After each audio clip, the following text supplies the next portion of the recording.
বন্ধুরা, আজকের এই ভিডিওটিতে দেখাবো এসআইআর যে ফর্ম ফিল আপ চলছে সেটা আমরা অনলাইনে কিভাবে করে নিতে পারি। তো প্রথমত আমরা কিন্তু voter.eci.gov.in এই ওয়েবসাইটটিতে আমরা চলে আসবো। গুগল ক্রোম কোনো ব্রাউজার থেকে খুলে নিতে পারেন। এখানে চলে আসার পর এখানে কিন্তু রেজিস্টার্ড মোবাইল নাম্বার দিতে হবে এবং এখানে ক্যাপচা দিতে হবে। তো আমি সেটা করে নিচ্ছি। এরপর কিন্তু বন্ধুরা এইভাবে পুরো পেজ কিন্তু আপনার খুলে যাবে। এটা ডেস্কটপ মোড করা আছে। এখানে 3 ডট যে আছে কর্নারে, এখানে ক্লিক করলে কিন্তু এই যে ডেস্কটপ মোড রয়েছে, এখানে কিন্তু এটা অন করে নিতে হবে।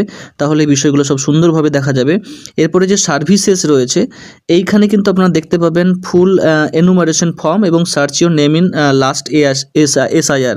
তো এখানে 2002তে যে এসআইআর হয়েছিল সেইখানে আপনার নাম আছে কিনা সেটাকে আপনাকে প্রথমে দেখে নিতে হবে। সার্চ ইউর নেমস করলেই কিন্তু এখানে স্টেট সিলেক্ট করবেন, এখানে ওয়েস্ট বেঙ্গল ক্লিক করবেন এবং ভিউ করবেন।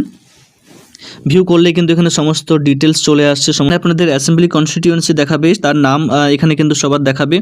তো এখানে আমরা শালবনী সিলেক্ট করে নিলাম। এখানে এরপর যে প্রাইমারি স্কুল বা যে স্কুল থেকে আপনি ভোট দেন সেই জায়গা কিন্তু সিলেক্ট করলে, ধরুন আমরা 2 নম্বরের ফাইনাল রোলে ক্লিক করলাম। এখানে যেটা রয়েছে সেটা আমি ক্যাপচাটা যদি দিয়ে দিই, তারপরে কিন্তু আমাকে পুরো বিষয়টা দেখিয়ে দেওয়া হবে যে আপনার নাম রয়েছে কি না। এখানে পুরোপুরি একটা পিডিএফের মতো খুলে যাবে।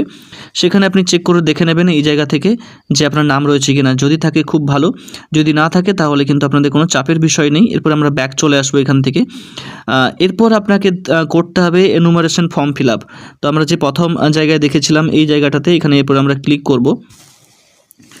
এখানে ক্লিক করলে কিন্তু পরবর্তী পেজ খুলবে, যেখানে দেখতে পাচ্ছেন স্টেট সিলেক্ট করতে বলা হচ্ছে। আমরা স্টেটটা ওয়েস্ট বেঙ্গল সিলেক্ট করে নিলাম। এরপর আপনাকে কিন্তু 2025 অনুযায়ী যে আপনার ভোটারের নাম্বার রয়েছে সেই আপনাকে এপিক নাম্বারটা এখানে পুট করে দিতে হবে তার নিচেই।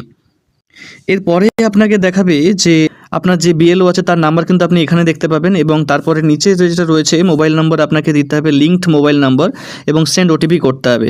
এখানে ওটিপি পাঠিয়ে দেওয়ার পরেই কিন্তু আপনার পুরোপুরি ফর্মটা খুলে যাবে আপনার কাছে।